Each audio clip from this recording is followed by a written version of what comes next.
you know, there's a lot going on. Like, I don't know if you guys know this, but there's literally a floating island of garbage in the middle of the ocean right now. Yeah. I think it's called Puerto Rico. Bad Bunny just delivered one of the boldest and most talked about Super Bowl halftime shows ever. And it wasn't just because of the music. The entire performance was in Spanish, making it the first of its kind and instantly breaking viewership records across every platform. What made it explode even more was the political tension surrounding it, especially after years of public protests linked to ICE and immigration policies that had already divided the country. The backlash came quick. Some conservative fans even floated the idea of an all-American alternative halftime show headlined by Kid Rock as a pushback against Bad Bunny's moment on the NFL stage. But instead of shying away from the spotlight, Bad Bunny leaned right into it, turning his set into a spectacle filled with hidden symbols, striking visuals, and moments that left people arguing about their meanings for days. To get why this halftime show shook things up so much, you've got to understand who Bad Bunny really is. He's not just a hitmaker. He's a cultural powerhouse often called Latin America's Drake, with critics and fans alike saying he's already outgrown that comparison. Coming from Puerto Rico, a U.S. territory since 1898, gives his presence on that stage another layer of meaning. It's not just a performance, it's a statement about visibility, identity, and global influence. The spark that lit the debate came in September 2025, when the NFL revealed that Bad Bunny would headline the 2026 Super Bowl halftime show. On the surface, it made perfect sense. He's one of the world's most streamed artists, sells out stadiums in minutes, and doesn't even need English lyrics to dominate charts worldwide. Music transcends language, just like Calma by Pedro Capó or Mi Gente by J Balvin and Willie William, songs that united people even when they didn't understand every word. When the announcement dropped, Bad Bunny said, "What I'm feeling goes beyond myself. It's for those who came before me and ran countless yards so I could come in and score a touchdown. This is for my people, my culture, and our history." Bad Bunny's words hit deep, and little did anyone know, they were a hint of what was coming next. That statement set the tone for a performance that wasn't just entertainment. It was personal, political, and unapologetically Latin. Things started heating up because Bad Bunny performed almost entirely in Spanish, and he's known for not holding back when it comes to speaking on political issues. Over the years, he's been openly critical of the Trump administration and immigration policies that affected Latino communities. When his tour dates were first announced, fans noticed something shocking. He had no shows scheduled in the continental US. In interviews, he explained that decision came from real concern. He didn't want any of his fans to feel unsafe attending his concerts during a time when deportations were being heavily enforced. After the Super Bowl announcement, he even hinted at the issue on Twitter, writing, "I've been thinking about it these days, and after discussing it with my team, I think I'll just do one date in the United States."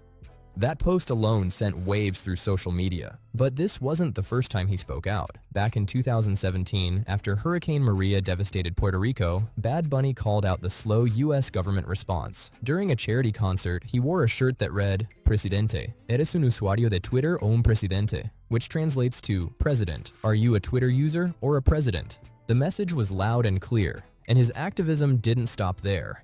In 2019, he joined forces with stars like Ricky Martin and Resident, marching with more than 500,000 Puerto Ricans in the streets, demanding the resignation of the island's governor amid corruption scandals. Then, in 2022, one of his music videos tackled local issues like failing power systems, gentrification in San Juan, and beach privatization, all tying into the broader theme of colonialism that often runs through his work. By 2024, Bad Bunny's political awareness only grew sharper. During the US presidential election that year, he reposted several clips of Kamala Harris criticizing Trump's policies, a clear signal of where his stance leaned. That came right after comedian Tony Hinchcliffe made an offhand joke about Puerto Rico at a Trump rally held in Madison Square Garden, which many saw as disrespectful. Bad Bunny's response showed he wasn't going to stay silent when it came to defending his people and his island. Bad Bunny isn't just known for breaking records, he's also known for breaking barriers. Beyond music and politics, he's been a strong voice for the LGBTQ+ community. Back in 2020, during his performance on The Tonight Show starring Jimmy Fallon, he used his platform to shine a light on the tragic killing of Alexa Luciano, a transgender woman from Puerto Rico. He appeared wearing a black skirt and a white shirt that read, "They killed Alexa, not a man in a skirt." That bold statement made headlines worldwide and sparked a massive conversation about gender identity and respect. That same year, he continued to show support by appearing in full drag for one of his music videos, a powerful nod to inclusivity and freedom of expression. But moments like these, mixed with his rebellious personality, haven't always gone over smoothly with everyone. For instance, during a New York Yankees game, he and a few friends stayed seated during the performance of God Bless America. That decision rubbed some viewers the wrong way, creating yet another round of debate online. All of these actions, his activism, his defiance, his bold style, built up to what became one of the most talked about halftime show selections in NFL history. The controversy even reached the White House at the time, when President Trump reportedly commented on the league's decision to feature Bad Bunny, calling it a mistake. Many Republican politicians echoed that sentiment, some claiming they didn't even know who Bad Bunny was, while others said the NFL should have chosen a more American act. One recurring theme behind this political tension ties back to ICE, the U.S. Immigration and Customs Enforcement Agency. It's a branch of the Department of Homeland Security, focused on enforcing immigration laws and national security. Bad Bunny has often referenced issues related to immigration enforcement in his art, performances, and public statements, always using his platform to highlight stories that often go unheard without attacking or disrespecting anyone directly. Many citizens today feel that the role of ICE has shifted over the years. Back during the Obama administration, the agency was meant to focus mainly on people charged with serious crimes, or at least that was the stated goal. But by the time the Trump administration came around, the strategy seemed to change dramatically, with the agency broadening its reach to include nearly anyone suspected of entering the country without documentation. This change brought a wave of high-profile enforcement operations across the nation, from workplaces and schools to even religious institutions, and it triggered massive protests that grabbed headlines everywhere, and that was just the beginning. By late 2025, ICE was said to have received record levels of funding under new federal programs, which critics and local media described as an intensified approach. Around December of that year, reports started circulating about Operation Metro Surge in Minnesota, an initiative that local officials and journalists described as one of the agency's most aggressive enforcement pushes in years. The response was immediate. Demonstrations erupted across several states, with thousands of people voicing frustration and calling for oversight. The story dominated national coverage for weeks as debates over immigration policy, law enforcement powers, and human rights grew even louder. Tensions reportedly hit a breaking point in early January 2026 when multiple incidents tied to ICE operations in Minneapolis gained national attention. Details varied depending on the source, but the public reaction was explosive, with rallies, marches, and nationwide conversations demanding accountability and reform. Polls taken around that time suggested that more than half of Americans believed ICE's tactics had become too extreme, while others defended the agency's mission as essential to national security. By late January, the situation had become so volatile that it was being described in the media as a national flashpoint, a moment that symbolized how deeply divided the country had become over immigration enforcement. The atmosphere was tense, emotions were high, and for many, this political storm became the exact backdrop that made Bad Bunny's Super Bowl halftime performance so explosive and so relevant to what was happening in America. The pressure was sky high for Bad Bunny, an artist who'd never been afraid to speak his mind, especially when it came to the topic of immigration enforcement. His critics knew it, his fans knew it, and everyone watching the Super Bowl knew that this halftime show would be way more than just lights and music. Reports swirled in the weeks leading up to the event that even the U.S. Department of Homeland Security had taken notice. Corey Lewandowski, a senior advisor connected to the department, allegedly claimed that ICE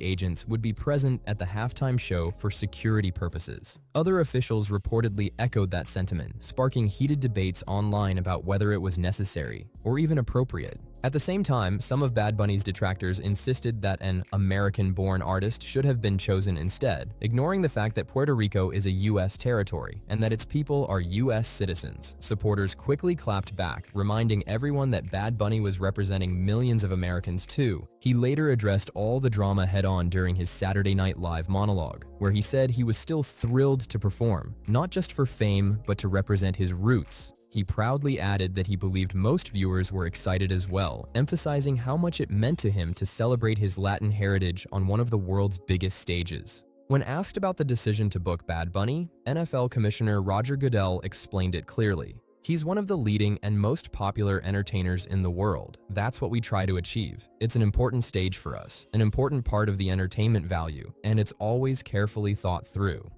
Goodell also made it clear that the performance wasn't going anywhere, saying the choice was meant to connect with younger audiences and reflect the league's global fan base.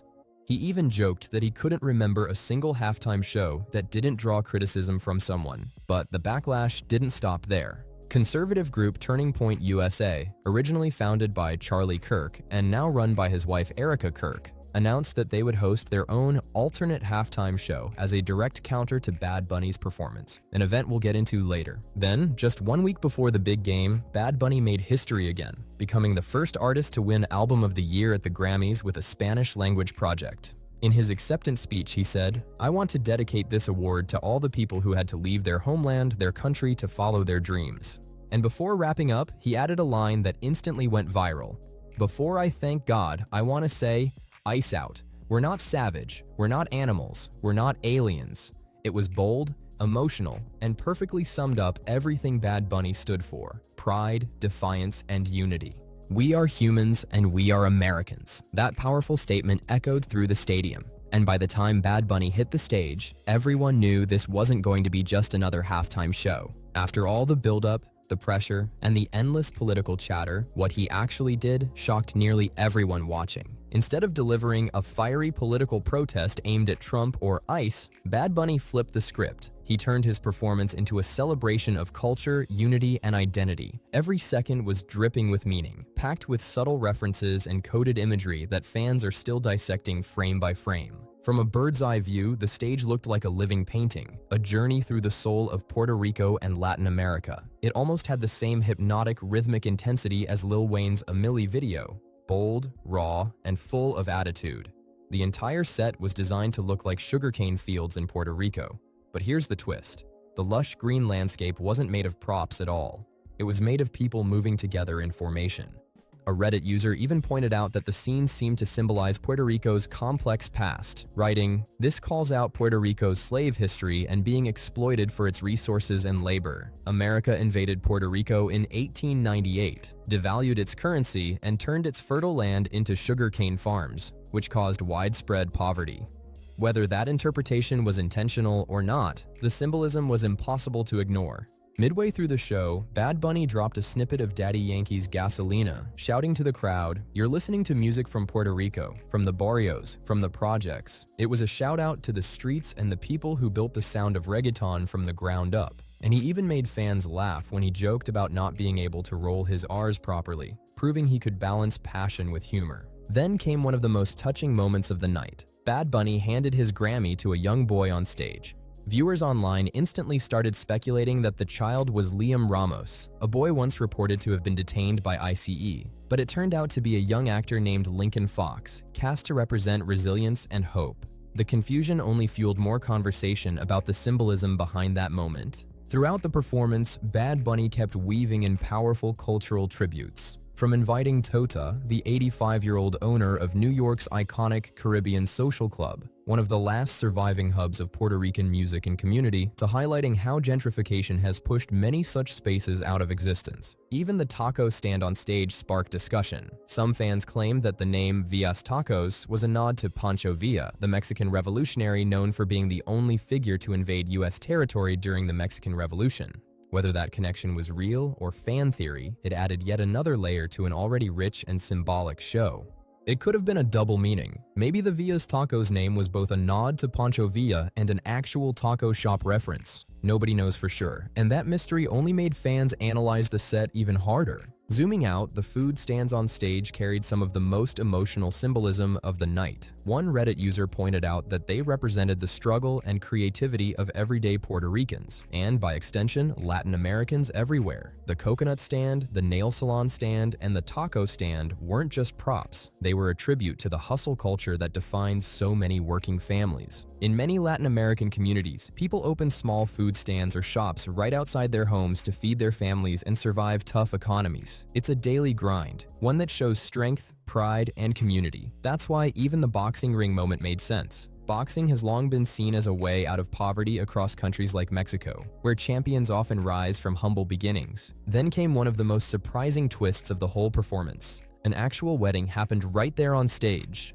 a couple got engaged and then immediately married, with Lady Gaga herself appearing to sing during the ceremony. And yes, reports later confirmed that the wedding was real. Some cultural critics online suggested that Gaga's role might have been a subtle critique of how Latino artists are often invited to perform at events like weddings or parties mainly as entertainment, rather than being celebrated as equals in mainstream American culture. Whether that was intentional or not, it definitely got people talking. The stage was also packed with A-list cameos. Cardi B, Jessica Alba, Pedro Pascal, and more popped up throughout the performance, blending Hollywood flair with Latin soul. But beneath all that star power, Bad Bunny made sure to keep his message grounded and powerful. At one striking moment, Ricky Martin, another Puerto Rican legend, joined him on stage to perform What Happened to Hawaii. He sang the haunting chorus, "They want to take away my river and the beach too. They want my neighborhood and for grandma to leave, because I don't want them to do to you what happened to Hawaii." That song, with its emotional lyrics, hit hard. It spoke directly to the history of colonialism, not just in Puerto Rico, but across lands that have faced the same story over and over. Outsiders taking over resources, pushing out locals, and rewriting identities. Bad Bunny used this performance to remind people that history still echoes in today's struggles. And when he closed that scene, the crowd's roar said it all. This wasn't just a concert. It was a statement wrapped in rhythm, emotion, and pride.